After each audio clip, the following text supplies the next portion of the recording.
Bonjour à toutes et à tous, nous sommes le 15 mai 2021 pour le 235e rapport de situation sur le Donbass.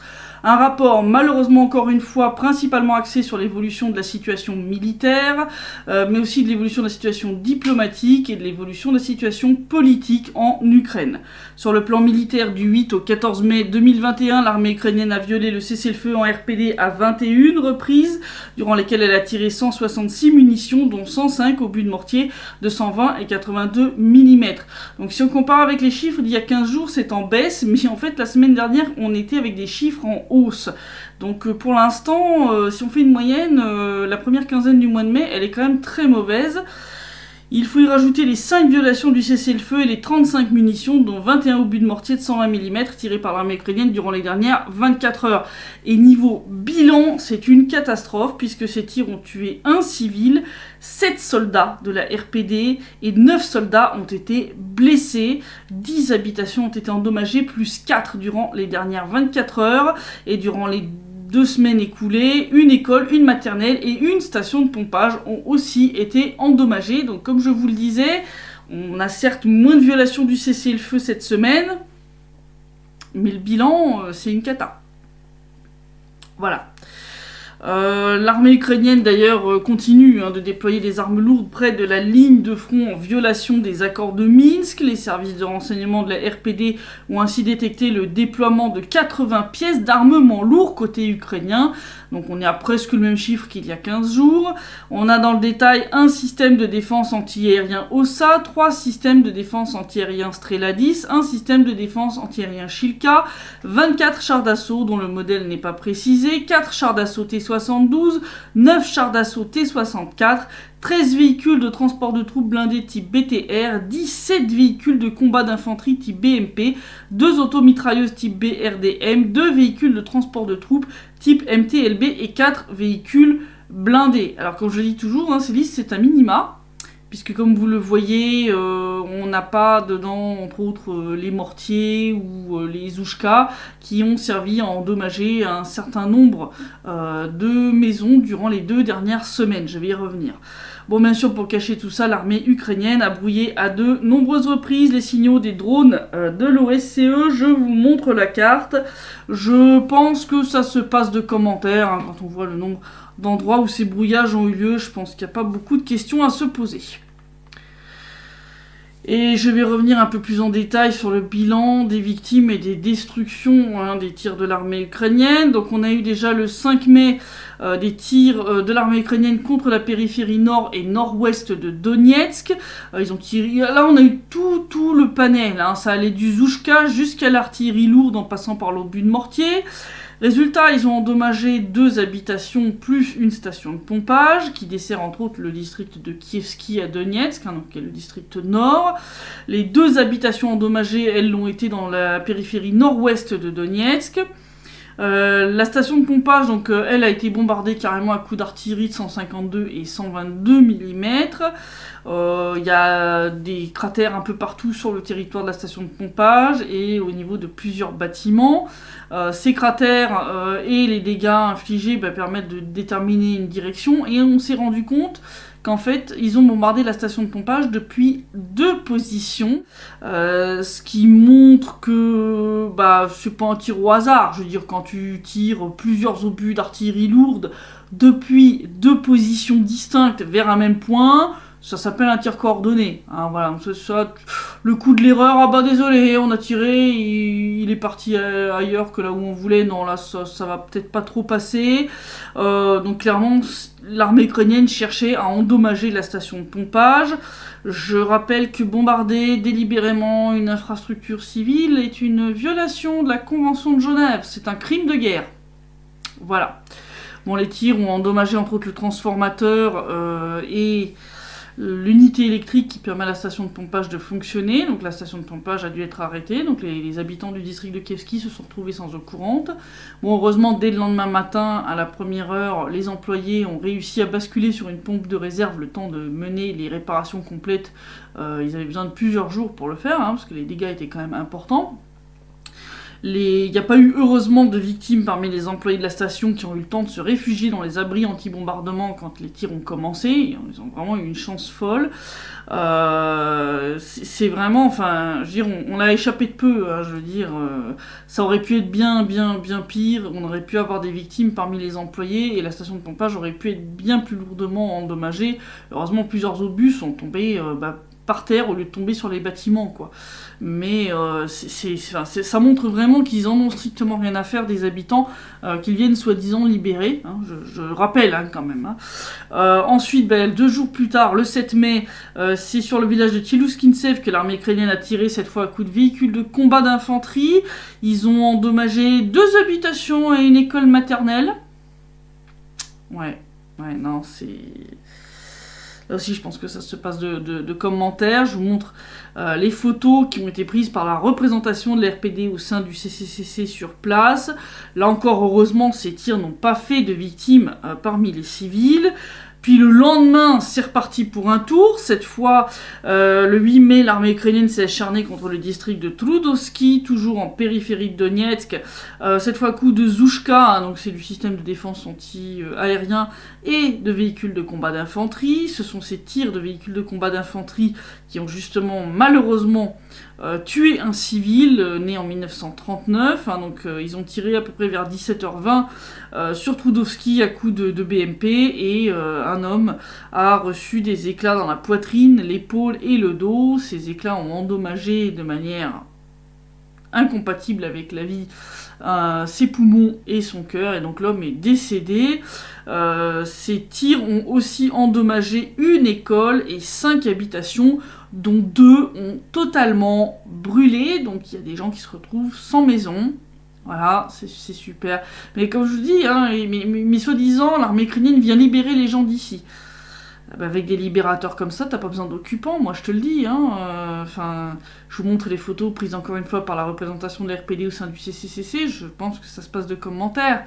Je veux dire, quand vous voyez la carte, l'endroit où se trouvaient les maisons et le monsieur qui a été tué, je vois pas quelle excuse ils peuvent sortir. Je vois pas, je suis désolée. Là, il y a un moment où il va falloir arrêter de fermer les yeux. Hein. On a eu un répit ensuite de quelques jours. Ils ont recommencé le 13 mai. Cette fois, c'est dans le district de Petrovski, à Donetsk, toujours, donc périphérie de Donetsk, que l'armée ukrainienne a tiré de nouveau avec des systèmes de défense anti-aérien Zouchka. Là, il y a eu 3 habitations endommagées. C'est principalement les toits, les fenêtres et les palissades des maisons qui ont été endommagées par ces tirs. Je vous montre encore une fois les photos prises par la représentation de l'RPD au sein du CCCC. Et ils ont remis ça durant les dernières 24 heures. Ils ont tiré de nouveau au Zouchka contre les habitations de la même rue. Donc dans le même district de Petrovski, dans la même rue. Donc ils ont touché 2 autres habitations. Là aussi, principalement sur les toits, les fenêtres, les palissades et les murs qui ont été endommagés, parce que le Zouchka, c'est pas du gros calibre. Il n'y a heureusement pas eu de victimes civiles. Je vous montre de nouveau les photos des dégâts. Je pense que ça se passe de commentaires, mais comme on voit, il se calme pas. Hein. Il se calme pas du tout. Donc moi, je vois pas de désescalade. Hein, surtout quand je vois le bilan, c'est vraiment catastrophique. Et si la situation militaire est aussi déplorable, c'est à cause du fait que la situation diplomatique est dans l'impasse, hein, à cause du sabotage de l'Ukraine. Et puis, on voit d'ailleurs que cette dernière veut à tout prix sortir des accords de Minsk, tout en essayant de faire porter le chapeau aux autres, hein, comme le montre une récente déclaration de Leonid Kravchuk. Je rappelle, c'est quand même le chef de la délégation ukrainienne au sein de la plateforme de Minsk, parce qu'il a déclaré que si les négociations ne donnaient rien, il recommanderait que l'Ukraine se retire de la plateforme de Minsk. C'est intéressant comme concept. Hein. Donc bien sûr, alors il nous a sorti à laïus, mais bourré de mensonges du début jusqu'à la fin.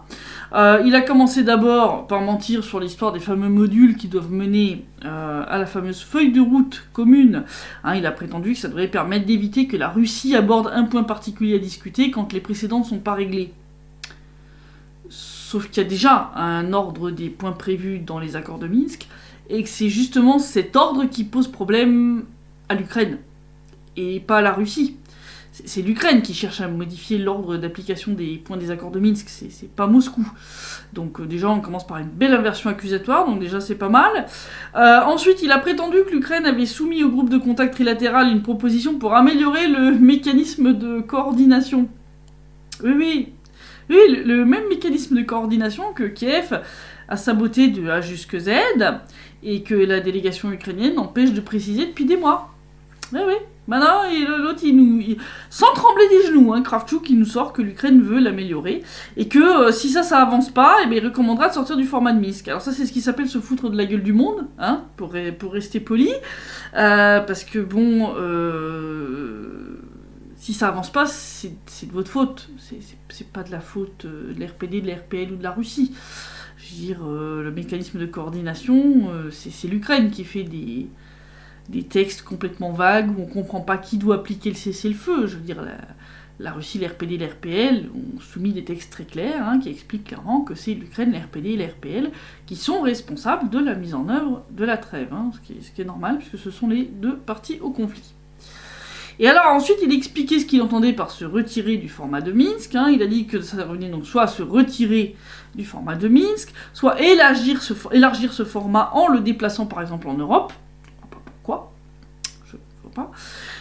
Après il parle de changer la composition à un niveau plus élevé d'officiels, mais ça sert à rien. Je veux dire... Au format Normandie, c'est les présidents ou la chancelière allemande, donc c'est le niveau le plus élevé d'officiel.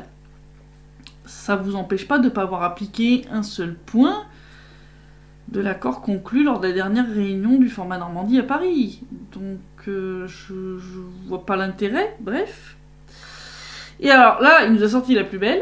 Parce qu'il a dit qu'il fallait que les documents issus des négociations se conforment pleinement au droit international et soient contraignants. Mais sauf que c'est déjà le cas. Les accords de Minsk... parce que moi, en disant ça, il sous-entend qu'actuellement, c'est pas le cas. Mais c'est déjà le cas. Les accords de Minsk sont contraignants, puisque je rappelle qu'ils ont été quand même validés par une résolution de l'ONU, donc c'est pas un morceau de papier toilette.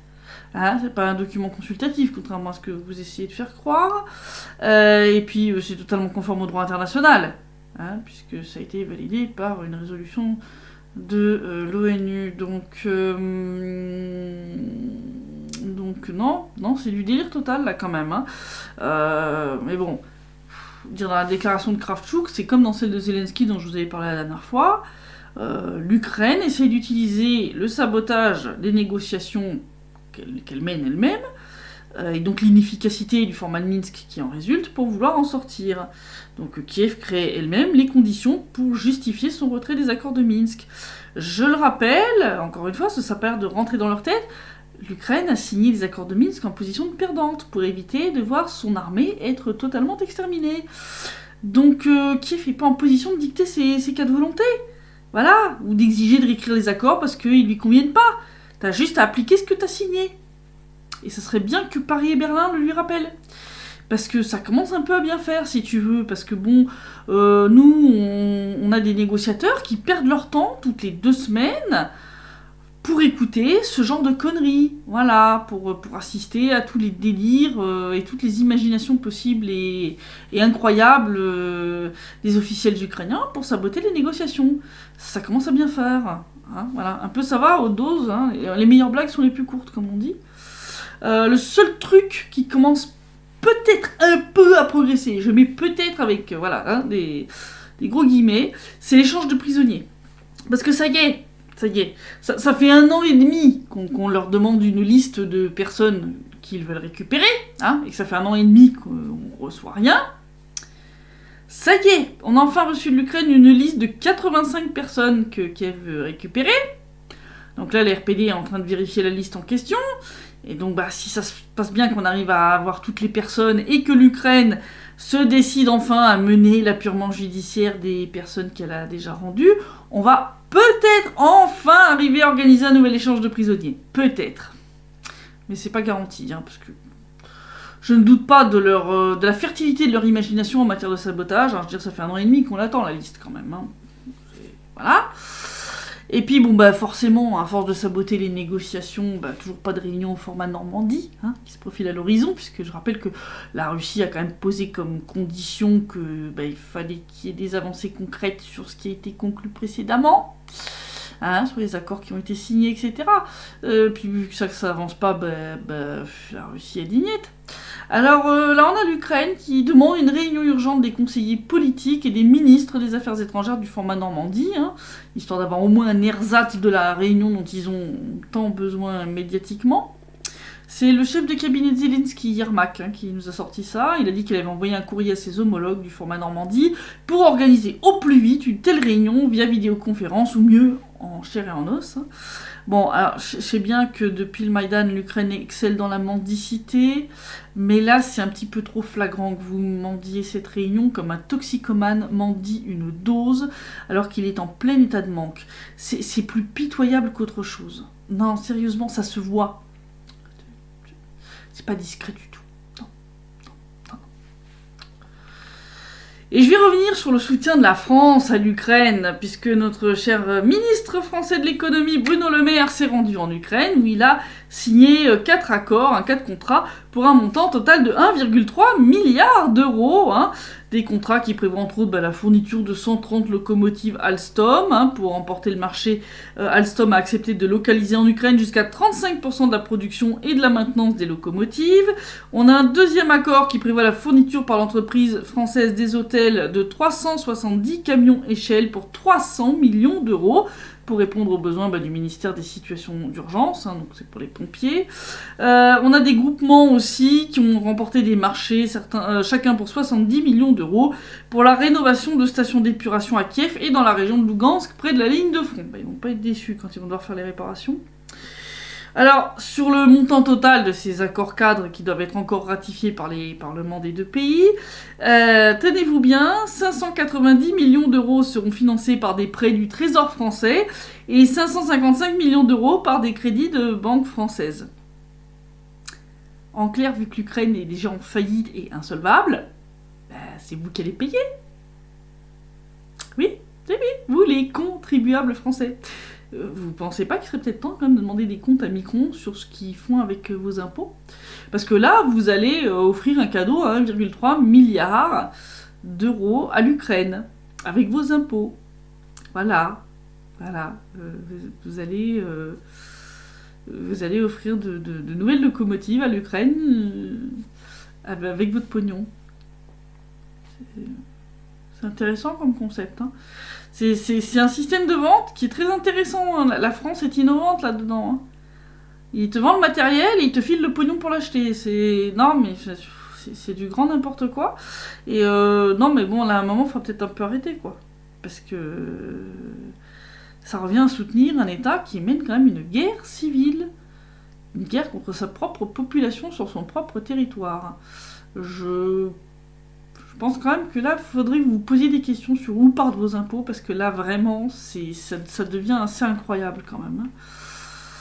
Voilà, surtout que la transformation de l'Ukraine en dictature est de plus en plus flagrante et se poursuit, puisque après la censure des 3 principales chaînes TV d'opposition par Kiev, puis le gel des avoirs de Medvedchuk et de sa femme, les autorités ukrainiennes vont plus loin dans la censure de toute opposition politique, puisqu'ils accusent Medvedchuk de haute trahison et de pillage des ressources nationales en territoire occupé. Alors l'énoncé de l'accusation était tellement pitoyable et dénué de preuves que le juge en charge de l'affaire s'en est plaint au procureur, refusé de suivre leur demande de placer Medvedchuk en détention ou en liberté sous caution. À la place, il l'a mis en résidence surveillée. La mise en accusation de Medvedchuk et d'un autre député de son parti, Taras Kozak, ça a été un vrai cirque. Alors, 2 jours avant la séance au tribunal, on a eu la procureure générale, la Irina Venediktova, qui a publié sur Facebook un post pour dire qu'elle avait signé des avis d'accusation envers 2 députés du Parlement ukrainien qu'elle appelait M et K.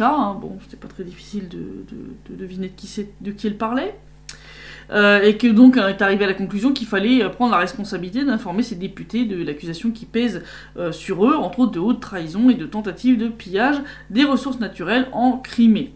Bon, suite à cette déclaration sur son mur Facebook, il y a eu une perquisition qui a été menée au domicile de Medvedchuk, puis dans la soirée du 11 mai, il y a eu un point presse conjoint de la Venediktova et d'Ivan Bakanov, qui est le chef du SBU. Donc, ils ont enfin dévoilé les noms complets, à savoir Viktor Medvedchuk et Taras Kozak. Alors, le point presse lui-même était aussi pathétique. Les gens qui ont assisté au truc se sont demandé si le chef du SBU avait pris des drogues. Et la procureure générale, elle avait l'air bien survoltée aussi.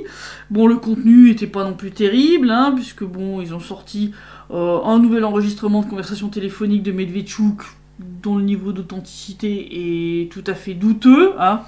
On a l'habitude avec le SBU, CF MH17.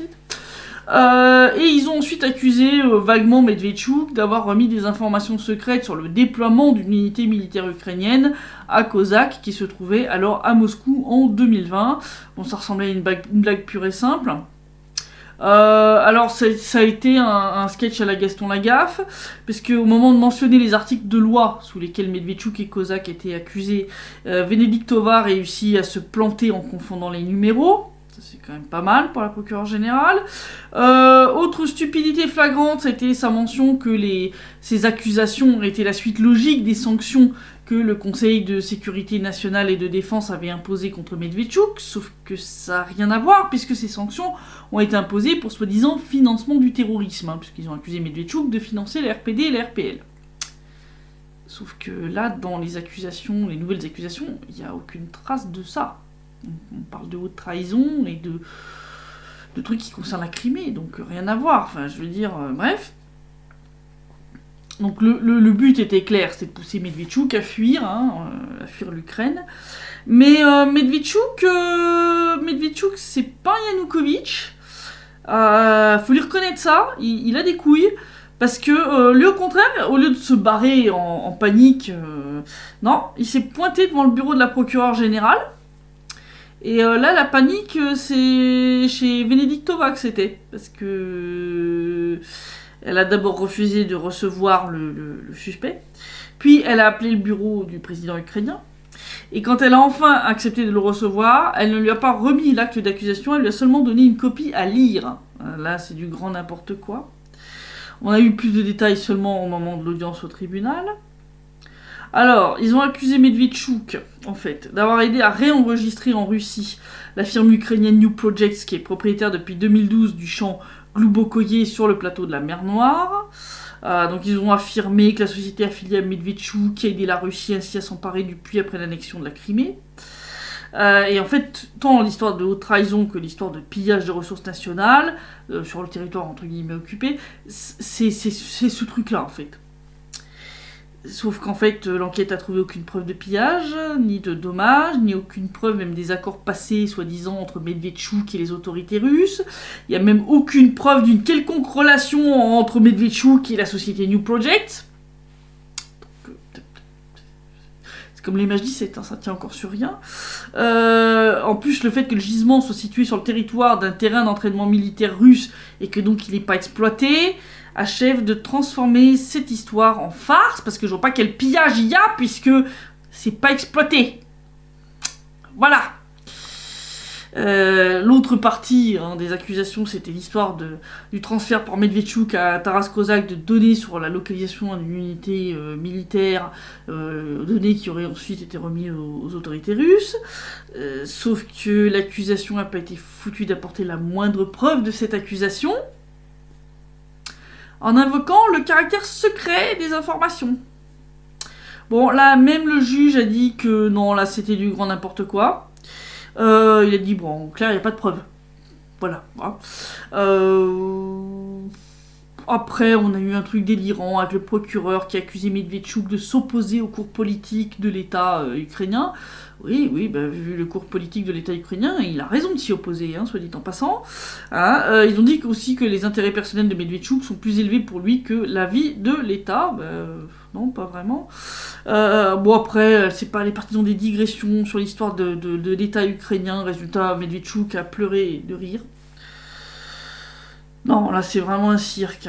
Ensuite, donc, ils ont présenté le dossier qui était extrêmement mal ficelé, avec plein d'irrégularités procédurales, des problèmes de date, l'enregistrement de la procédure pénale a été fait par un organisme qui n'est pas autorisé à le faire, Les violations se comptent par dizaines, mais bon, malgré ça, Medvedchuk n'a pas encore de quoi se détendre, hein, et pas que lui, parce que clairement, c'est quelque chose qui est mené à la demande des États-Unis, puisque tout ça, ça a eu lieu après le départ de Kiev du secrétaire d'État américain Anthony Blinken, qui lors de sa petite visite a déclaré qu'il était nécessaire de lutter contre certains individus puissants poursuivant leurs propres objectifs et faisant obstacle aux réformes. Hein. En fait, faisant obstacle au pillage de l'Ukraine par les États-Unis, entre autres. Voilà. Donc, très certainement que tout ça, toutes ces actions contre Medvedchuk, ça a été fait en accord avec les curateurs américains, hein, voilà. Et je pense qu'ils ont pas que donné le feu vert pour persécuter Medvedchuk, mais pour écraser complètement le parti d'opposition. Hein. Je veux dire, les États-Unis sont pas à leur premier coup d'essai. Je rappelle qu'ils ont quand même une bonne expérience en matière d'établissement de démocratie, entre guillemets, hein, entre autres dans les pays d'Amérique du Sud, dans les années 70 et 80. Hein, je veux dire, l'établissement de régime fasciste avec nettoyage complet de la dissidence politique et élimination des personnalités locales importantes sur le plan économique. Ils ont un bon palmarès hein, de ce côté-là, je pense que voilà, hein, ils sont bien expérimentés, et je pense qu'il ne s'agit pas que de Medvedchuk, je pense que d'autres oligarques vont suivre, hein, puisque Zelensky a l'air d'avoir dans les cartons une loi sur le statut des oligarques. Donc je pense que même ceux qui sont, entre guillemets, politiquement loyaux au Maïdan et compagnie, vont y passer. Hein. J'avais dit l'année dernière que Kolomoïski serait que le premier. Voilà, Kolomoïski c'était le premier à être dans la lunette de tir, mais j'avais dit, si lui il tombe, les autres vont suivre. Hein. Donc les Poroshenko, les Pinchuk, les Akhmetov, ils vont tous y passer. Voilà. Parce que pour les Américains, il est impensable que les oligarques locaux gardent la main sur leur richesse personnelle. Voilà, c'est les ricains qui vont mettre la main dessus. Je vous le dis tout de suite, Sorosenko. Voilà, vous inquiétez pas, ça va passer d'une main à l'autre. Voilà. Ces gens-là vont tous se faire dépouiller jusqu'au dernier. Parce que de toute façon, les Ukrainiens lambda, il n'y a plus rien à leur piller, ils arrivent déjà même plus à payer leurs factures. Alors qu'est-ce que vous voulez leur voler, hein, voilà. Donc il ne reste plus que ces gens-là qui aient quelque chose à piquer. Et l'État ukrainien. Hein, voilà. Donc, d'ailleurs, les dernières informations sur la privatisation hein, des terres agricoles, voilà, c'est déjà bien parti pour de la vente massive de terres agricoles à des sociétés étrangères, contrairement à ce qui est énoncé dans la loi. Donc moi je vous le dis, l'Ukraine est en train de se faire piller vitesse grand V par les Américains. Et puis voilà, ils sont en train de dépecer la bête, hein, c'est tout. C'est tout. Je l'avais dit. Bref. Je vous ai pas parlé en détail ici des cérémonies qui ont eu lieu les 8, 9 et 11 mai. Je vous renvoie pour ça à mes articles et vidéos qui ont été publiés sur Donbass Insider et sur la chaîne YouTube de Donbass Insider. Je vous rappelle que je vous encourage à nous suivre sur Contact et sur Telegram, entre autres. Pourquoi ? Parce que la censure va bon train, que ce soit sur Facebook, sur Twitter ou sur YouTube, justement. J'ai créé une chaîne sur Odyssée, donc n'hésitez pas à vous inscrire sur cette plateforme et à suivre Donbass Insider sur Odyssée. C'est une plateforme alternative à YouTube. Je suis en train de finir de développer un peu la chaîne là-bas. Mais vraiment, passer aux alternatives, parce que ça devient de plus en plus catastrophique. On voit une censure grandissante.